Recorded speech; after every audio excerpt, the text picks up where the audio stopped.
Imagine a land, vast, untamed, magnificent. A continent cleaved in two by endless plains and towering mountains.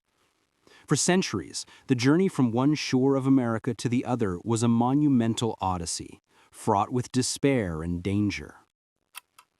It was a passage measured not in hours, but in agonizing, grinding months.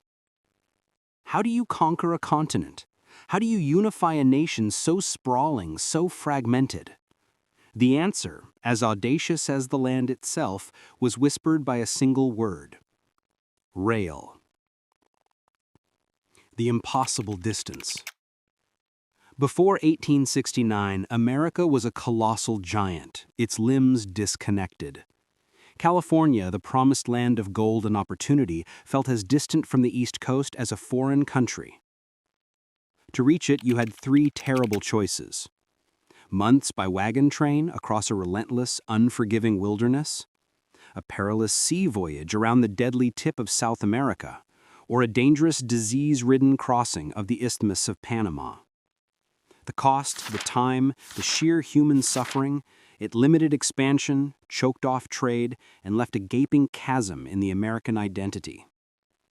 The country was physically incapable of realizing its manifest destiny. The sheer separation was a vulnerability. Lincoln's vision, and the race begins. The idea for a transcontinental line had been a fever dream for decades, but it took the urgency of a divided nation to finally make it reality. In 1862, amidst the terrifying chaos of the Civil War, President Abraham Lincoln signed the Pacific Railroad Act. It was a strategic masterstroke, a move to ensure the wealthy resources of the West would stay tied to the Union. This act chartered two companies for this massive, unprecedented undertaking: the Union Pacific, pushing west from Omaha, Nebraska, and the Central Pacific, battling east from Sacramento, California. The incentive was immense. The government subsidized the project with vast loans and granted the companies 6,400 acres of federal land for every mile of track laid. This was not just a construction job. It was a furious government-backed race for wealth, land, and prestige. The stakes were astronomical, and the competition drove the companies forward into the great unknown. The brutal labor, iron and blood. But a vision of iron track is nothing without the flesh and blood to lay it. Thousands of men were drawn to this impossible task, each seeking fortune, stability, or escape. The Union Pacific relied on a gritty, diverse army: Irish immigrants, newly freed African Americans, and battle-hardened Civil War veterans. They faced the punishing environment of the Great Plains, but their greatest threat often came from the Native American tribes, the Sioux, the Cheyenne, the Arapaho, who fought desperately to defend the ancestral lands now being scarred by the Iron Ribbon. Construction camps became lawless, hell-on-wheels towns, defined by danger, liquor, and vice, a brutal landscape of transient labor and quick, cheap death. Meanwhile, the Central Pacific faced the true engineering nightmare: the unforgiving Sierra Nevada mountains. Here, the company struggled to find labor until they turned to the Chinese. Over 13,000 Chinese immigrants, often paid less than their white counterparts, performed the most dangerous work. They were the ones dangling from cliffs, planting nitroglycerin, and blasting 15 tunnels through solid granite, including the colossal Summit Tunnel, where progress was often measured in mere feet per day. This railroad was built on their skill, their resilience, and their sacrifice, facing blizzards, rock slides, and the constant threat of lethal explosives. The Golden Spike, a nation united. For 6 long, grueling years, the two lines fought the land, the weather, and each other. The competition led to astonishing feats of speed. Central Pacific crews once laid a record 10 miles of track in a single day. Finally, the gap narrowed. The world was watching. On May 10, 1869, the two locomotives, Union Pacific's No. 119 and Central Pacific's Jupiter, met nose to nose at Promontory Summit, Utah Territory. As telegraph wires hummed, Leland Stanford, co-founder of the Central Pacific, tapped a ceremonial golden spike into a laurel tie, and the news flashed across the continent. Done. The American Republic was physically, inextricably linked. The impact was immediate and staggering. A transcontinental journey which once took 4 to 6 months by wagon train was suddenly reduced to about 7 days.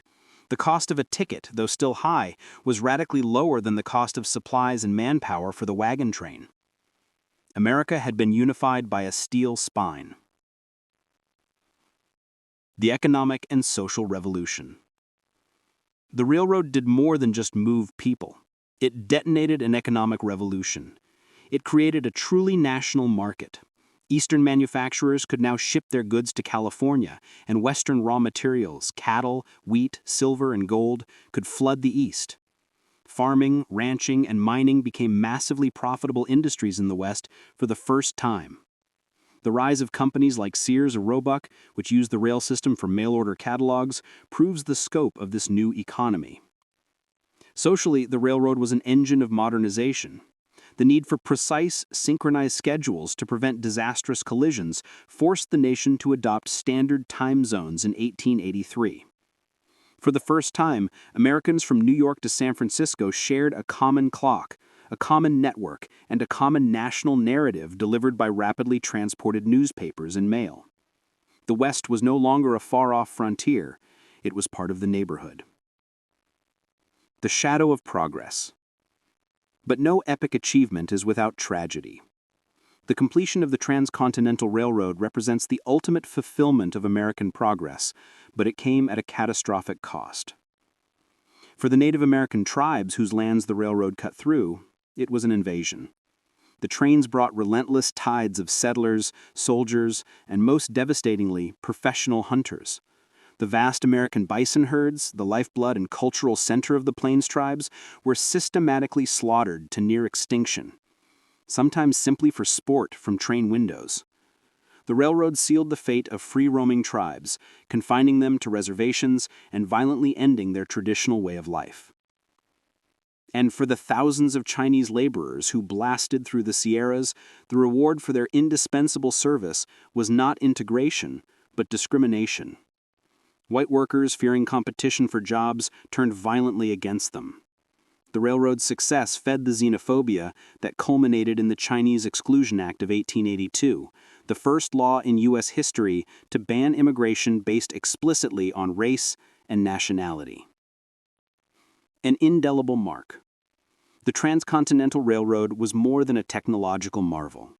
It was a mirror reflecting the ambition, ingenuity, greed, and cruelty of 19th century America.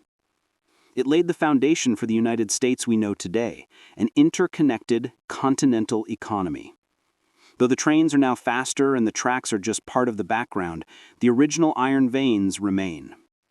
They are the indelible mark of a moment when the sheer force of human will conquered the colossal geography of a continent, forging a nation forever changed. Thank you for watching ChronoVault.